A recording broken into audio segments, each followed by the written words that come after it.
The church was completely silent. 400 guests, crystal chandeliers, white roses everywhere, and me standing at the altar waiting for the woman I loved. Then suddenly, the giant screen behind me turned on. A photo appeared. Me, holding a baby. The entire church gasped. Then another photo, and another. A woman's voice echoed through the speakers. Before this wedding begins, everyone deserves to know who Ethan Walker really is. My heart stopped. I turned toward the crowd. My mother sat there with fake tears in her eyes. My father slowly shook his head in disappointment, like he was ashamed of me. Then the voice continued. 3 years ago, Ethan abandoned his girlfriend and their daughter and paid them to disappear. People started whispering. Someone literally said, "Oh my God." I looked toward the aisle searching for my fiancée, Sophia, but she wasn't there. Instead, the church doors slowly opened, and a little girl walked inside holding Sophia's hand. The child looked at me with terrified eyes and whispered, "Mom said you're the bad guy." I had never seen that little girl before in my life. My name is Ethan Walker. I grew up in Chicago in one of those wealthy old money families that looked untouchable from the outside. My father owned luxury hotels across the country. My mother cared more about magazine covers than emotions. In our house, appearances were everything. You didn't cry, you didn't fail, and you definitely didn't embarrass the family. But I did, because I fell in love with a woman they could never control. Sophia Bennett. She wasn't rich. She wasn't connected.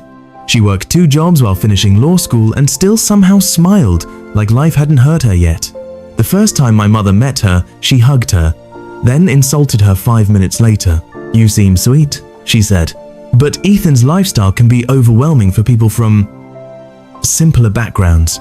Sophia smiled politely, but I saw the pain in her eyes.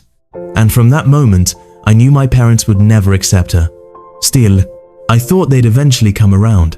I was wrong. See, my parents already had my future planned. I was supposed to marry the daughter of another wealthy investor family. Beautiful, rich, predictable, a merger disguised as marriage. But instead, I chose Sophia, a girl who bought coffee with coupons, a girl who cried during sad commercials, a girl who believed love mattered more than money.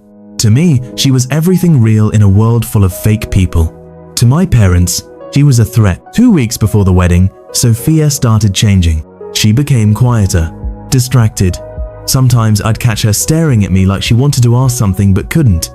One night I woke up around 2 a.m. and found her sitting alone in the kitchen crying. I rushed over.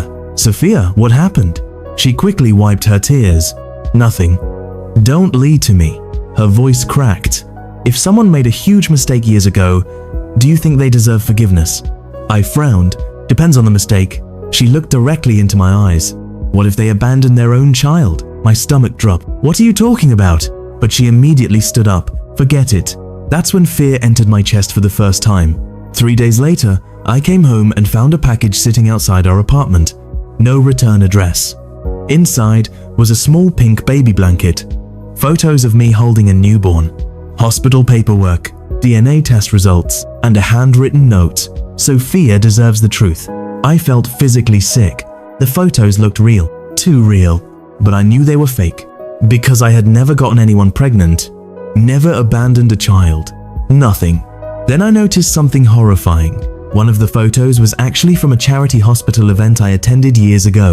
Someone had cropped everyone else out, manipulated everything, and suddenly, I knew exactly who was behind it. I drove straight to my parents' mansion during a snowstorm.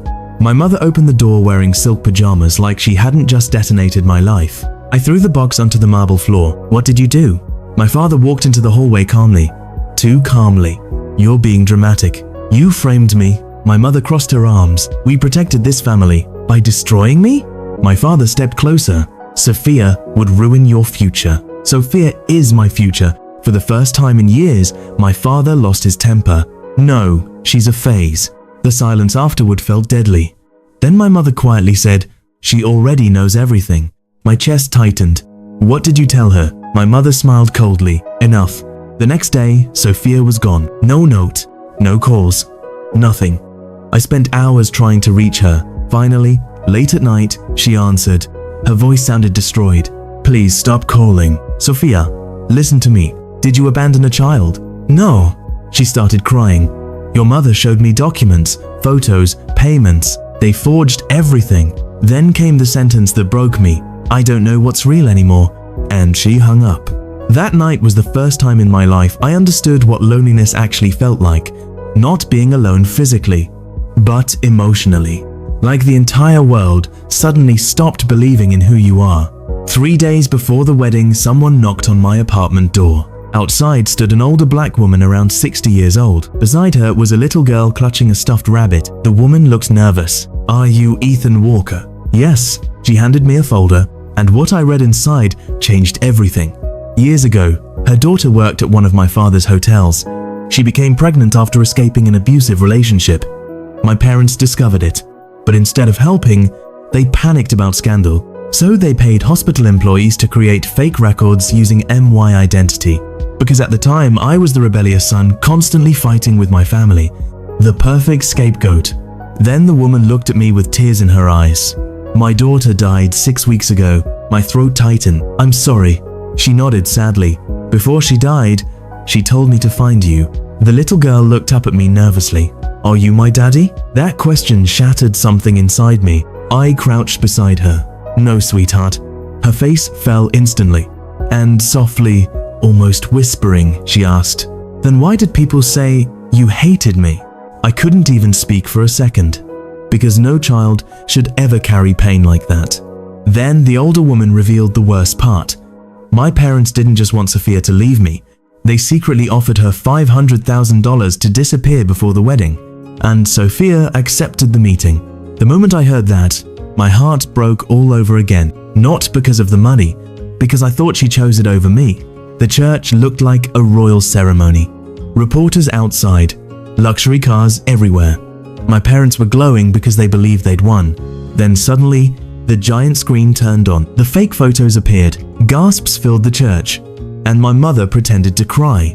We tried to keep this private. I stood there humiliated while hundreds of people stared at me like I was garbage. Then, the church doors opened. Sophia walked in, holding the little girl's hand. Everyone froze, but Sophia wasn't crying anymore. She looked furious. She walked straight to the altar, then turned toward the guests and said, "Ethan never abandoned any child." The room exploded with whispers.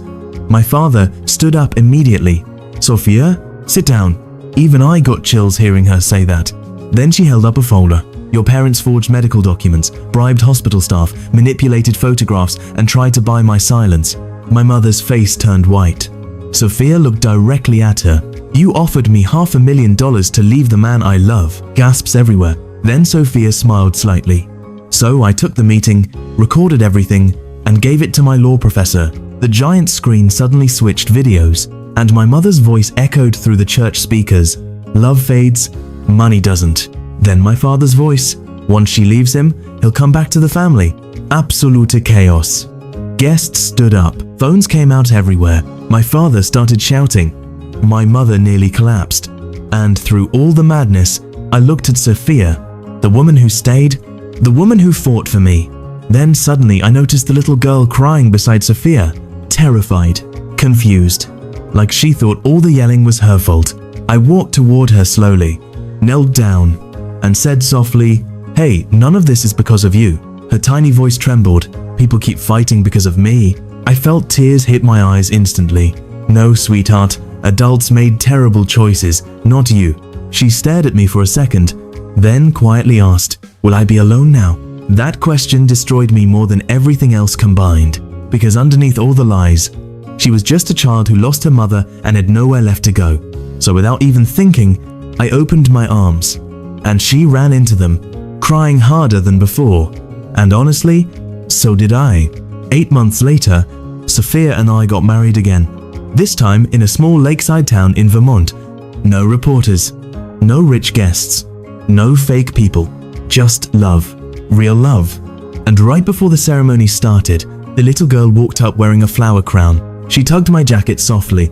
"Can I call you Dad now?" I looked at Sophia. She was already crying. I smiled, kissed the little girl's forehead, and whispered, "You already are my daughter." And for the first time in my life, family finally felt real.